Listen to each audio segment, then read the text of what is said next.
정보가 있는 시사 토크쇼 장윤선의 팟짱. 아직도 홍삼만 드십니까? 홍삼만 드신 여러분 행복하십니까? 살림살이 좀 나아지셨습니까? 이제 마카 산삼을 드십시오. 마카 산삼.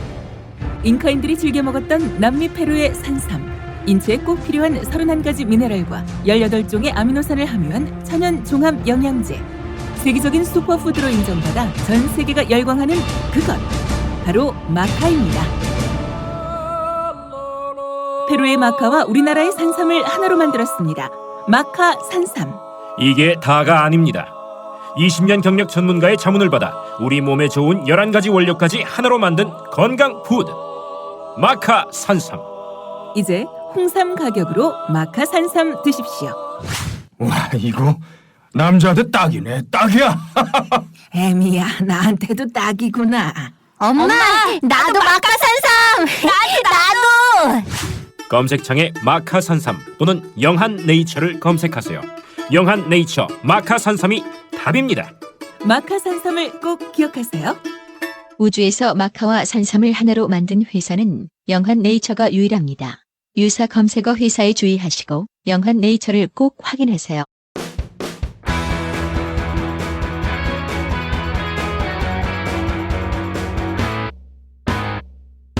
색깔 있는 인터뷰. 정부의 세월호 특별법 시행령에 반대해온 세월호 참사 특별조사위원회가 어제 자체적으로 마련한 시행령 개정안을 의결했는데요. 박종훈 특별조사위 상임위원을 연결해 자세한 내용 들어보겠습니다. 안녕하세요, 상임위원님. 네, 안녕하세요. 박종훈 상임위원입니다. 네, 어제 그 특조위 전원회의에서 이 개정안이 통과가 됐는데, 네네. 얼마나 찬성을 했나요? 네, 저희가 어제 16분의 위원이 참석을 했고요. 네. 그중에 10분이 이 전부 개정안에 찬성을 하셨고, 또 중간에 몇 분은 이제, 전부 개정안보다는 일부 개정안으로 내자는 의견이 있었고, 네. 뭐 그런 상황에서 어쨌든 전부 개정안 자체에 대해서는 10분이 찬성을 하셨습니다. 네. 이 어떤 부분에서 좀 의견이 엇갈린 건가요? 그러니까 이제 그 정부 시행령이 5월 11일 날로 공포 및 시행이 됐습니다. 네. 그래서 이제 반대하시는 분 중에 상당수의 분들은 시행령이 이미 이제 공포가 됐으니까 시행을 해보고 몇 달간이라도 시행을 해보고 난 다음에 네. 문제점이 생기면 그때 가서 다시 개정안을 내도 좋지 않겠냐. 네. 라고 하는 의견을 냈었고요. 그런데 이제 통상적인 경우라면 저희가 이제 이렇게 한시적인 기구가 아니고, 영구적인 기구라면 그 말씀이 맞을 수도 있는데, 네. 아시다시피 저희가 2월 17일 날, 시행령안을 냈었고, 5월 11일 날 이제 공포 시행이 됐단 말이죠. 그렇죠. 그러니까 이제 최초의 시행령도 급하다고 하면서도 이제 3개월가량이 걸렸어요. 그리고 그 시행령의 내용이, 지난번에 저희가 이제 강화문에 가서 이제 그 상임위원 몇 분이 농성을 해야 될 정도로 네네. 좀 이제 저희 특조위원과는 너무 차이가 많았기 때문에 그 당시에도 그 위원장께서 시행령을 그대로 받을 수 없으니 네. 이거를 개정안을 신속하게 내겠다라고 말씀을 하셨고요. 그래서 저희가 이제 그 개정안을 내면서 어제 제가 이제 제안 설명을 드렸는데, 네. 두 가지입니다. 이제, 영구적인 기간이라면 그 말씀이 맞을 수도 있는데, 한시적인 기간인 저희로서는 이거를 제출한다고 해서 금방 이게 통과되는 게 아니고, 최초의 시행령 그렇게 급한 것조차도 3개월이 걸렸으니 몇 개월이 걸릴지 알 수가 없다. 네. 그리고 이제 저희 시행령안이 나가게 되면 정부 각 부처하고 협의하는 과정이라거나, 상당한 그 기간 자체가 좀 필요합니다. 보통 시행령을 만들려면. 그렇죠. 그래서 지금쯤이면 위원회 안으로 만들어 가서 어떤 방법으로 협의를 시작할 건지, 또 협의하는 과정에서 정부 각 부처하고 각각 할 것인지, 대표되는 어떤 부처랑 할 건지 네. 그 과정들이 상당한 시간이 소요되기 때문에 지금쯤에 일단은 결정을 해서 나가자. 그리고 이제 저희 안이 최초에 지금 정부 시행령안도 마찬가지였지만 저희가 안을 낸다고 100% 그대로 받아주는 경우가 지금 없다는 거가 지금 거의 확정이 됐잖아요. 그래서 네. 저희가 설득하는 과정이나 시간들이 필요하다. 이런 여러 가지 이제 논리를 통해서 10분이 찬성을 해주셨고요. 네. 그래서 일단은 제가 개정안 저희 자체 내에 개정안을 낼 수 있는 기초가 마련되었습니다. 네. 자세하게 내용을 좀 살펴보면 현행 시행령은 정부의 시행령을 보면 일실 일국 이과 체제예요. 근데 네네. 이거를 일실 삼국 체제로 바꿔야 된다 이렇게 강조를 하고 계신데 어떤 의미가 네네. 있을까요? 그러니까 이번 시행령 개정안은 기본적으로는 2월 12일 날 그 당시에 이제 아직 임명장을 받기 전인데요. 그때 네.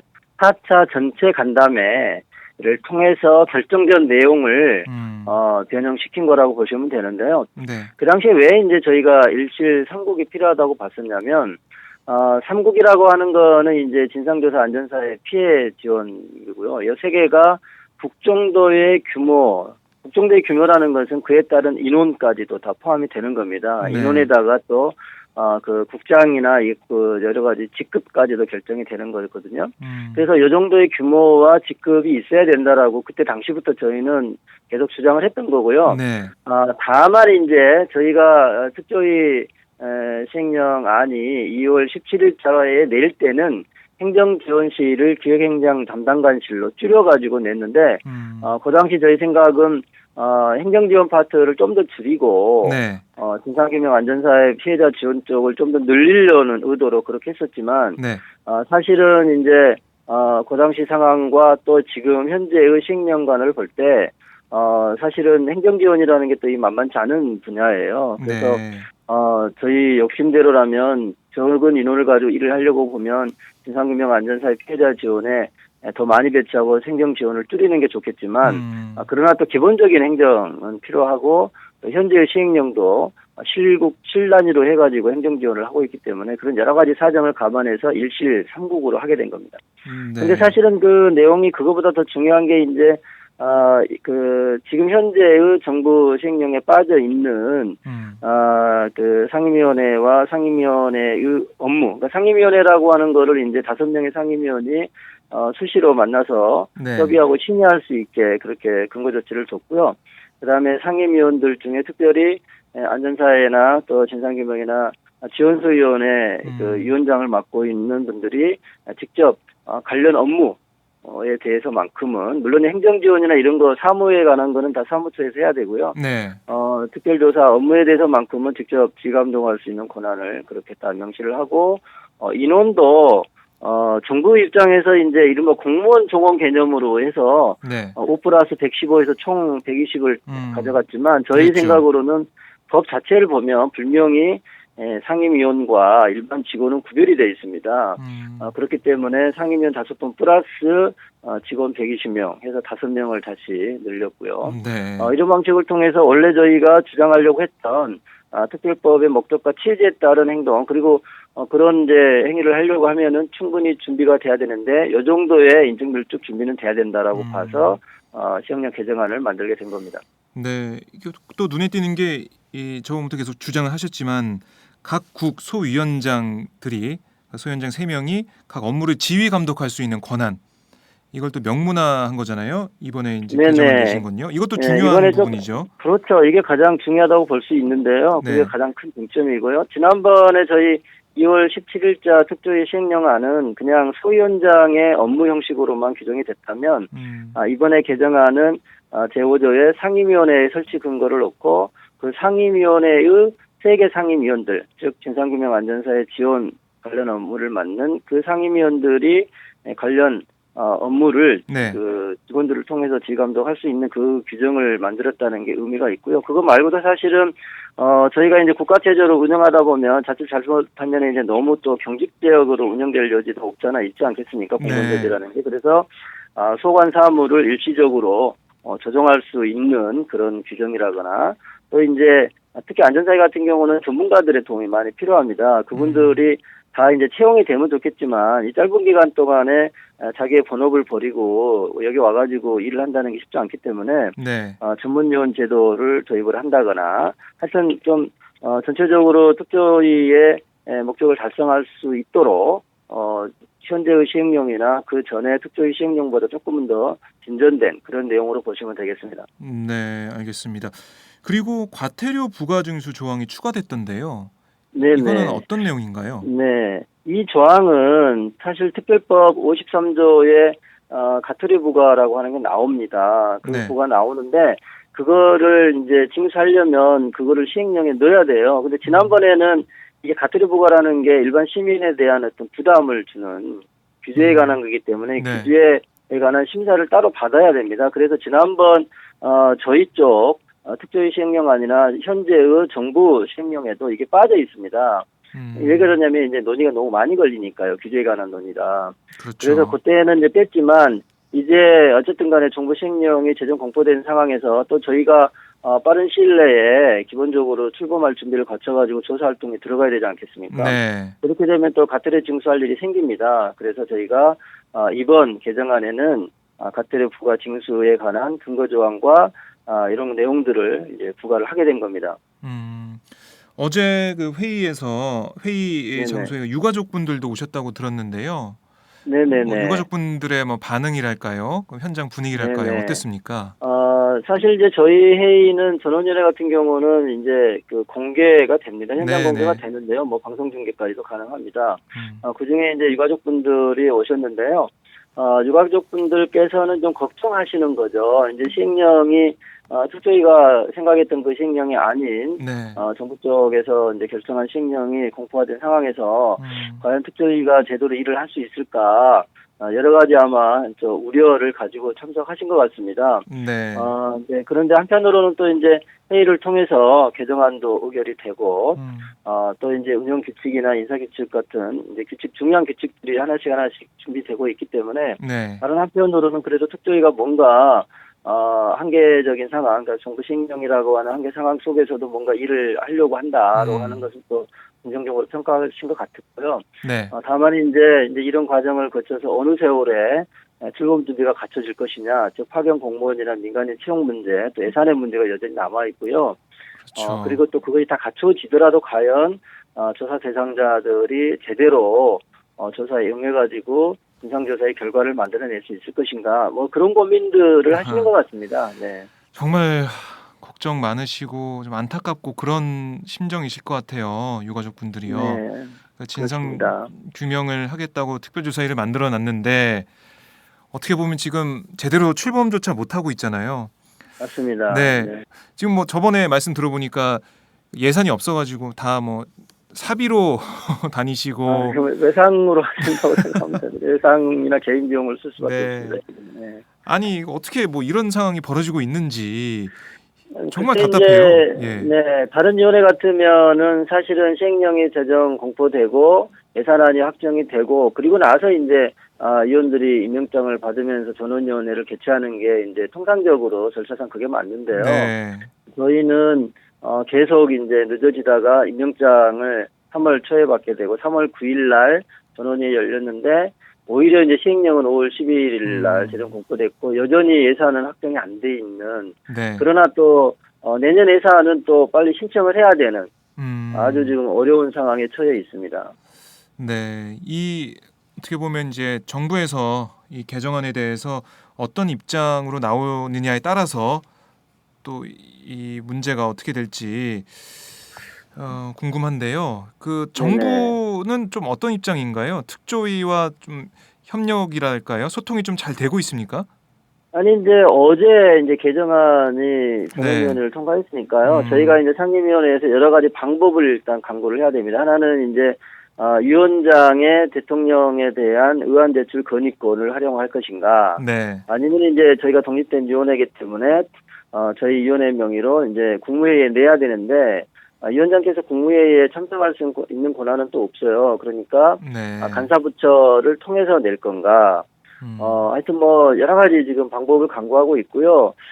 지금 현재 이제 지난번에 이 시행령 개정안이 뭐 어제 이제 저희가 통과가 됐습니다만은 그 이전에 해수부 장관께서 개정안 내용이 있으면 해수부하고 협의하자는 이야기를 한 적은 있습니다. 그렇죠. 다만 이제 저희의 지금 생각은 정부 각 부처하고 이제 저희 안도 협의를 다 거쳐야 되는데요. 국내까지 올라가려면 아직도 많은 시간과 이제 노력이 필요하겠죠. 네. 그 과정에서 이제 해수부하고도 논의할 시간은 있을 것 같습니다만은 해수부가 이 시행령 개정의 주체가 되는 건 아니거든요. 네. 제가 이제 이미 독립위원회가 됐기 때문에 그래서 하여튼 여러 가지 지혜를 모아서 좋은 결과를 내도록 저희가 노력하겠습니다.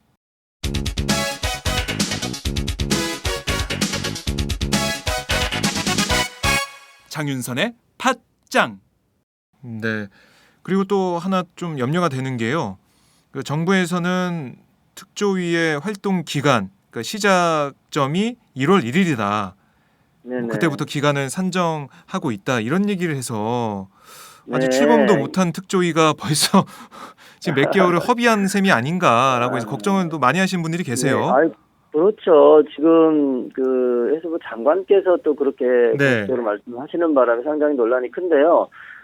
이게 상식적으로 생각을 해보면 이제 저희가 법률을 따지기도 전에 특조위 활동이라고 하는 거잖아요.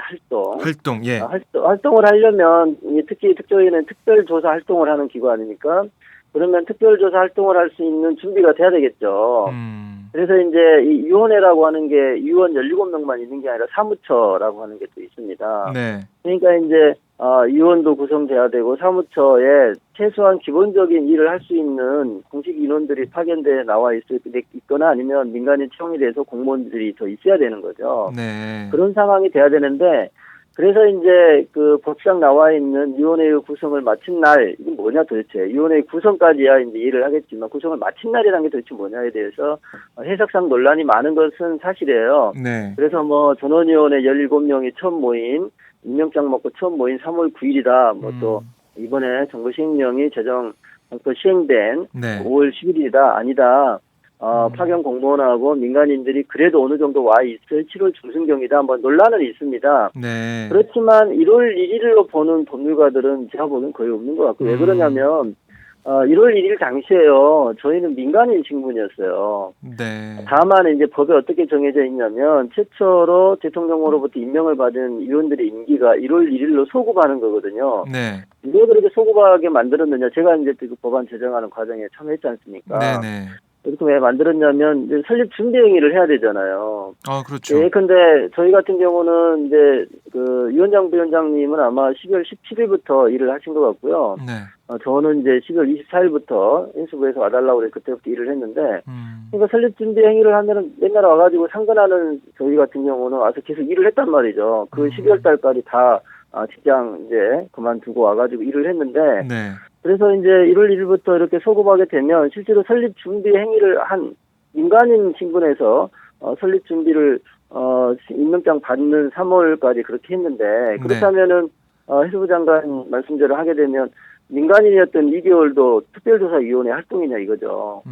준비하는 거를 다 활동으로 칠 수 있냐 이래서 그냥 상식적으로 네. 어느 신문의 사설에도 그렇게 이야기가 되었듯이 도저히 1월 1일부터라고 하면은 이게 정부가 좀 악의적으로 특조위 활동 기간을 지금 줄이려고 하는 거 아닌가 하는 이제 비판을 받을 수 있을 것 같고요. 네. 다만 이제 다음에 저희 전원위원회에서도 이제 내년 예산안을 저희가 또 준비를 해야 되기 때문에 내년 예산안을 준비하는 과정에서 그렇다면 우리가 활동 기간을 언제로부터 기산을 해야 되느냐. 네. 그래야 이제 내년 언제까지 예산을 이렇게 청구할 건지 신청할 건지 결정이 되잖아요. 그렇죠.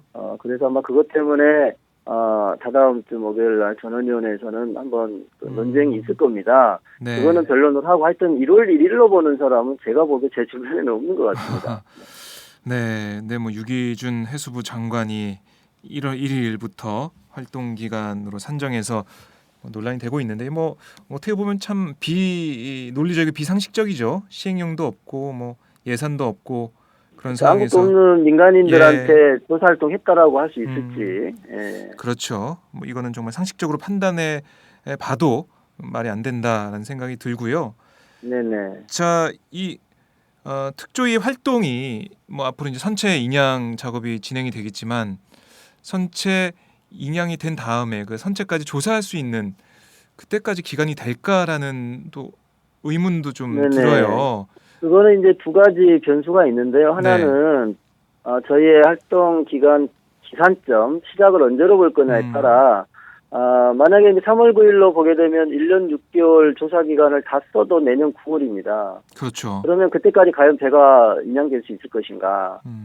5월로 치면 또 2개월이 연장되고 더 길어지고요. 7월로 치면 또 더 길어지긴 하는데 기산점을 언제 볼 것이냐가 이제 첫 번째 변수고, 두 번째는 선체가 언제 정도에 올라올 것이냐에다가 플러스 3개월 정도는 이제 네. 조사 기간이 필요할 것 같습니다. 왜냐하면 배가 올라온다고 갑자기 정밀 조사를 할 수 있는 게 아니고 세척도 해야 되고요. 다 꺼내서 조사할 수 있는 기본 준비가 돼야 되고, 그렇죠. 그리고 이제 거기에 대해서 전문가들을 동원해서 또 같이 조사를 해야 되지 않겠습니까? 네. 그래서 저희는 이 두 가지 변수가 있기 때문에 다만 이제 저희 특조위가 종합보고서를 낼 때 진상규명 차원에서도 반드시 인양된 세월호 선체를 조사를 한 후에 보고서를 내야만이 이게 완결된 보고서가 됩니다. 그렇죠. 예. 선체가 올라오기도 전에 저희가 모든 결과를 낼 수가 없잖아요. 네, 그래서 만약에 저희 활동 기간과 선체 인양과 플러스 조사 기간이 이게 안 맞는 상황이 오면 저희가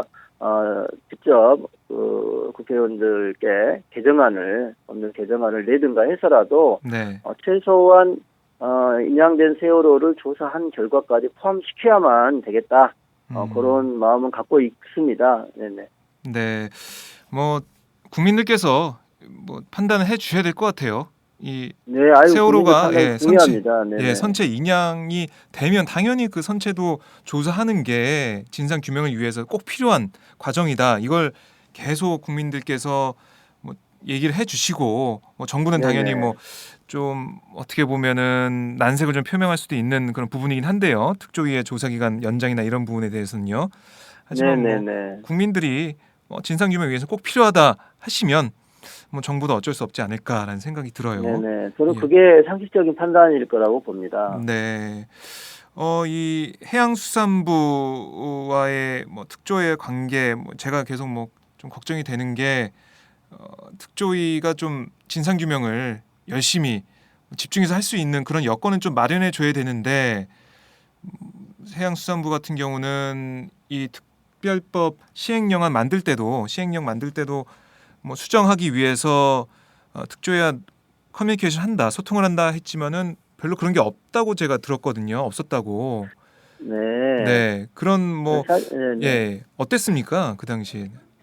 네, 그 특조위의 생명은 이제 독립성인데요. 네. 사실 저희가 임명장을 받기 전에는 민간인 신분이었고, 그리고 이제 세월호 특별법에 의하더라도 설립 준비 기간 동안에는 당연히 이제 관련 부처라고 볼 수 있는 해수부가 저희를 도와줘야 되는 거 맞습니다. 네. 그리고 실제로 해수부에서 ABB를 동원해서 저희를 도와주셨고요. 그런데 이제 어쨌든 간에 17명이 이제 모였고, 그리고 위원장이 선출이 됐습니다. 네. 그러면 이제 위원장께서 이제 자신의 권한을 행사할 수 있는 기본적인 거는 된 거죠.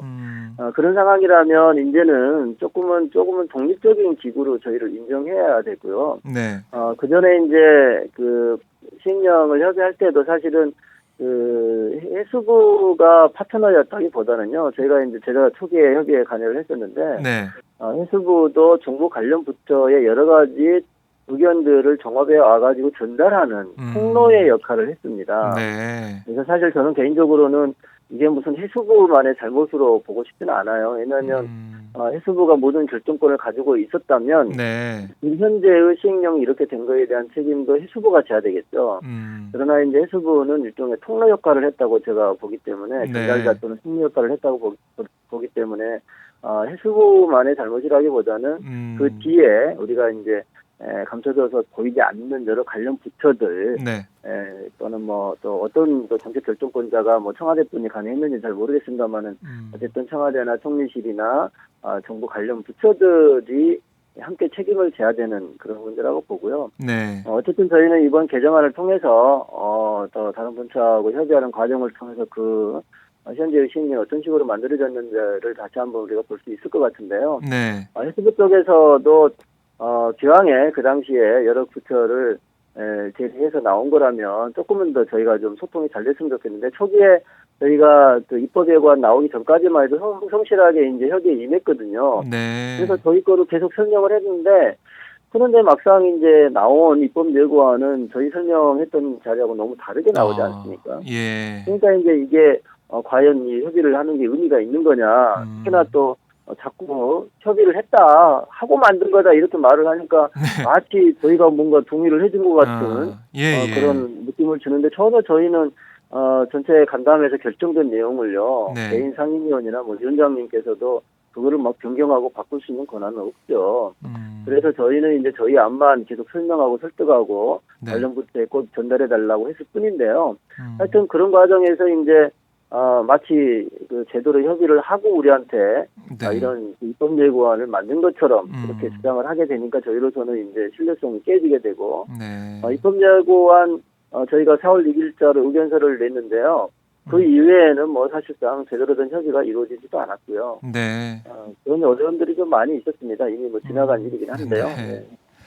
참 이 어제 특조위에서 낸 이 개정안, 이 개정안대로만 된다면 저희가 세월호 참사 진상 규명을 할 수 있는 그 토대는 좀 갖춰진다고 볼 수 있을까요? 사실 이제 일을 하는 거는 사람이지요. 네. 그래서 이제 사람과 이제 법제도가 함께 잘 구비가 돼야 되는데요. 어쨌든 저희는 이제 시행령이라고 하는 법이 이미 정해져 있기 때문에 법을 뛰어넘을 수는 없을 것 같고요. 네.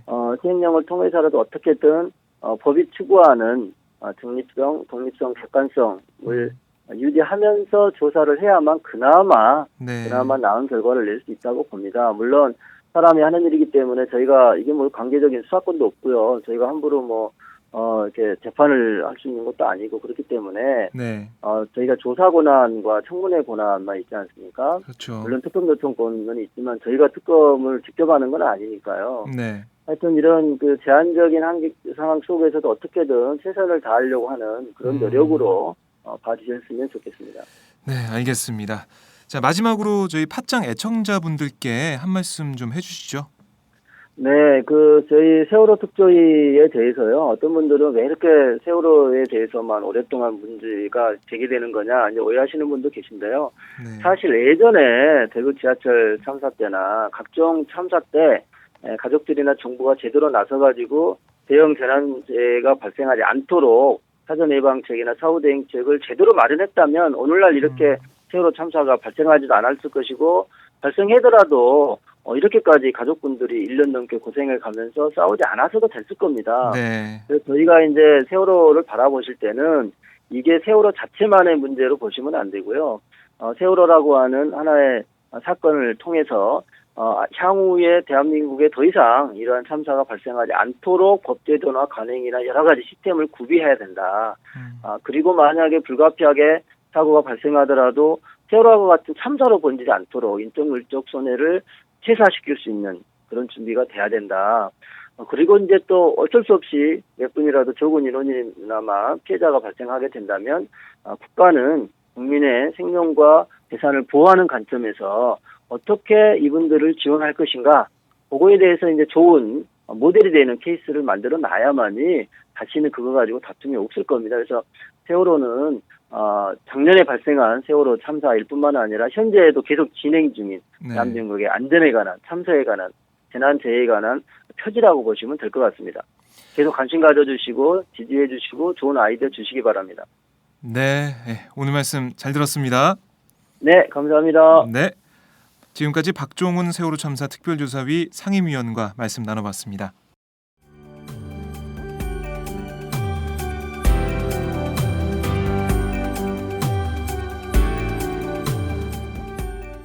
안녕하세요.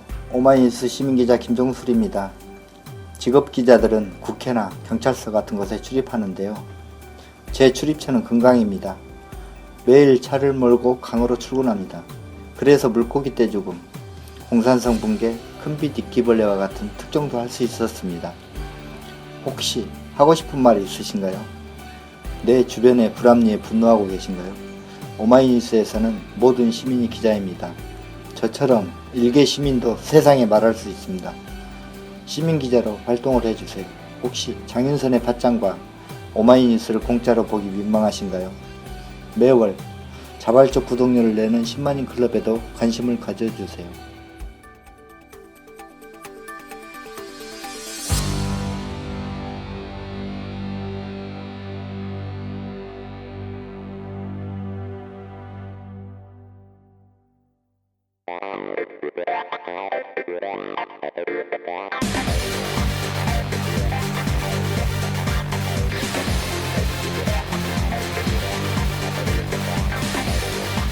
정보가 있는 시사 토크쇼 장윤선의 팟짱.